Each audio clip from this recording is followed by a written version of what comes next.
For those of you guys who have been keeping up with our channel, you know that Gary and Kelly from Gary's Grow Your Own Food sent us over some tomato seeds.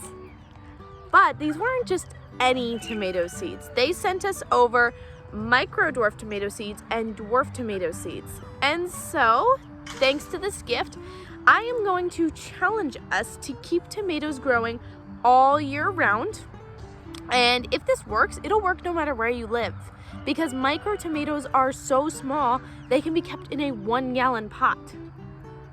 Crazy, am I right? They can be kept in a little 1-gallon pot with a little grow light in your house. Okay, so I'm challenging myself to grow tomatoes all year round with these seeds. So let's real quick just go over what varieties we got. So this is just gonna be part 1 in a series that's probably gonna go on until spring. Because I want to say that you can just grow tomatoes no matter where you are, no matter how long your growing season is. So first, let's go over the varieties that we got.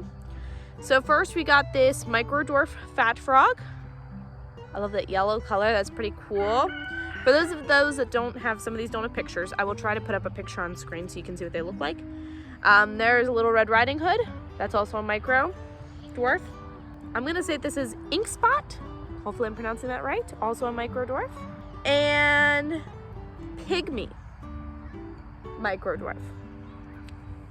And then we got this dwarf, Kookaburra Cackle. And hopefully I pronounced that right. Now, a dwarf tomato, unlike a micro dwarf tomato, needs a 5-gallon bucket. But there is only a few seeds in here. I'll probably only need 1 or 2 5-gallon buckets, which I have on hand. So I am gonna try and grow these too. And so this video is going to be all about germination and how we start these seeds. Now, if you notice, some of these, we only have a couple seeds. And what I don't want to do is plant both of these seeds in one seed starting tray cell and get one plant, because if both plants come up, I only get one plant because I have to thin them out. So the plan is to do the paper towel and bag method to see which seeds are viable.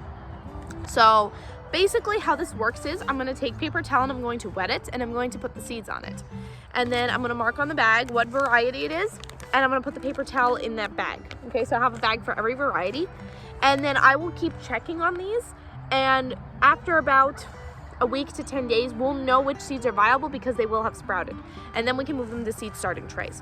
So this first video is gonna be all about getting these things started, and then the next video will be after they germinate and when we're moving them to seed starting trays. I do real quick wanna mention too that they also sent over a couple of cherry tomato seeds, like some of their favorite varieties to try, but it is not, it's gonna be better for me to plant those in spring than to have to find huge pots for them because those plants are gonna get very big.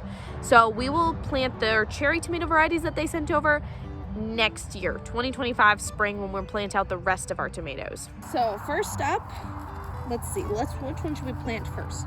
Let me do these little Red Riding Hoods. So first I'm gonna mark my bag, and I'm gonna use this box to mark it because that's gonna be easier. So I'm gonna mark micro, and then I'm gonna just put the variety, Little Red Riding Hood. Okay, then I know what variety is in each bag. Now what we're gonna do, clean up my area here a little. I'm gonna take a paper towel. I should only need 1 sheet, I think, for this. There's only a couple of seeds. I'm going to gently wet. Now, normally I would use a spray bottle for this, but I can't find my spray bottle, so I'm gonna just use my hands to gently wet this paper towel. We just want it damp, not soaking wet.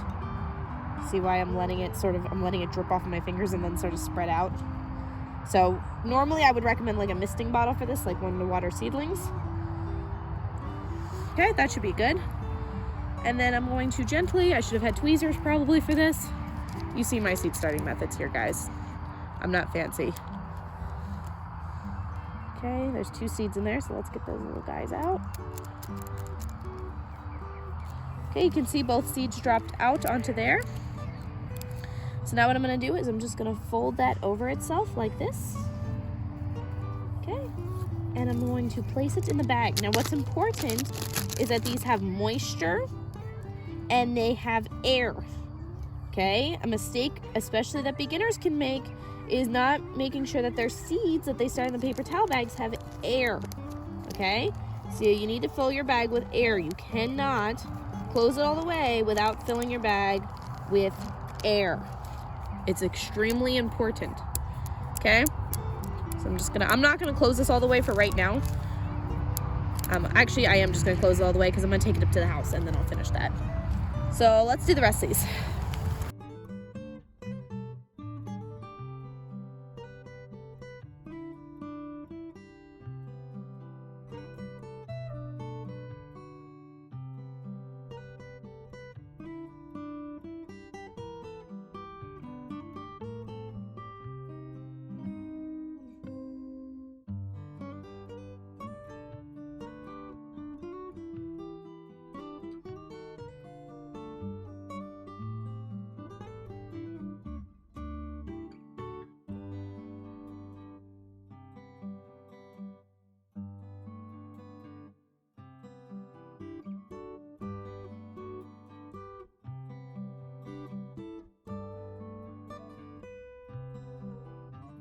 So one thing I did forget to mention that was really important about these seeds was all the micro dwarfs and dwarfs that got sent are all heirloom, meaning that we can save the seeds from the fruit and those seeds will then grow the same thing, right? If you save seeds from a hybrid, it's not going to grow into the same plant if you plant those seeds, unlike heirloom.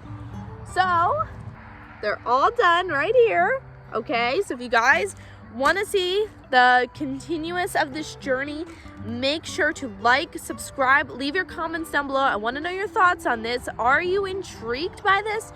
I mean, I have seen videos about people growing micro tomatoes all year round in their house, but I've never actually tried it and I've never done a lot of research on it. So I'm excited to see how this works out as a little experiment for the year. Let us know what growing zone you're in. And a special thank you again to Gary and Kelly from Gary's Grow Your Own Food for sending over these seeds so that we could do this experiment. Thank you all so much. Make sure you give them a shout out, guys, in the comments. And come back for part 2 when I'm going to move these things to seed trays.